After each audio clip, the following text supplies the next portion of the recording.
Well, they could call me the unctuous Randy, the insignificant Randy, but they don't fit well on marquees, you see.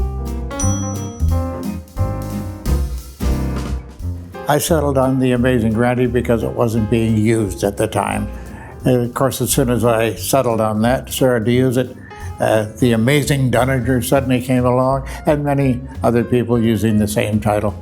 So it's flattering, I guess, to be imitated. There's no such thing as a real magician. A magician would be somebody who does magic, real magic. More technically, I'm a conjurer. Conjurer is an English word that we don't use very much in America at all, but it means someone who approximates the effect of somebody who could really do magic.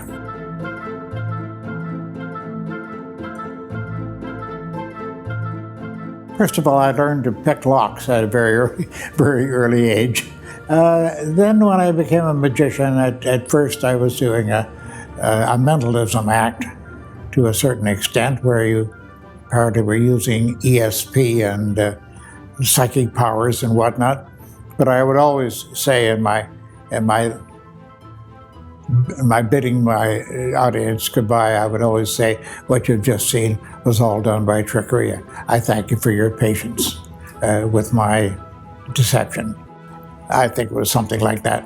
But then I began to get interested in the escape act when I learned to read biographical studies of Houdini, of course, who was the most famous, and even to this day, the most famous of all escape artists. He pretty well invented the act as a vaudeville attraction. And I soon found out that there was a great deal of interest in my showing these particular talents, and I started to experiment with jail cells and various things, and I found out that on some occasions I could do it. And then when I found out that I got great publicity, newspaper articles actually, about me when I would break out of the local pokey, I said, this might be the way to go. Well, escaping from a straitjacket, suspended over Niagara Falls on a crane. And, the Tonight Show with Johnny Carson, of course, that pretty well put me on the map. I was one of the early acts to participate in his show. And all the rest of them, Merv Griffin, everybody. I appeared on a lot of television programs, and I actually once ran into Mother Teresa. Can you believe that? Wow. What a thrill that was.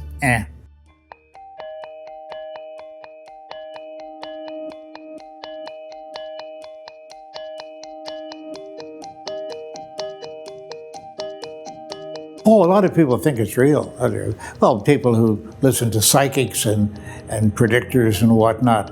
The people who do what they call psychic acts and such.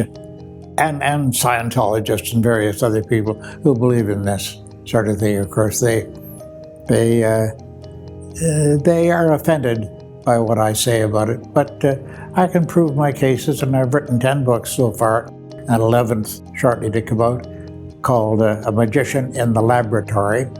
That's not lavatory, it's laboratory, right? That's the people are offended when you deny their or cast doubt upon their favorite beliefs.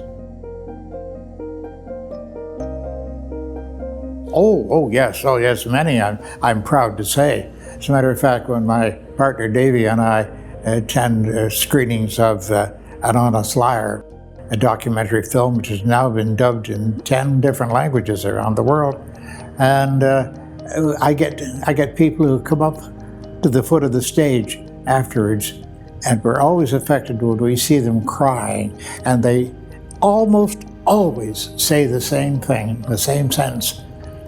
You made a big change in my life.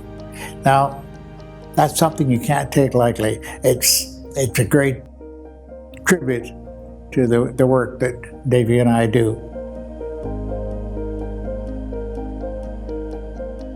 I'm alive because of science right now. And I've had operations on my poor old frame here, a heart bypass and tumors and whatnot, all kinds of good things. But at 89, I'm looking at 100. I'm gonna try hard anyway.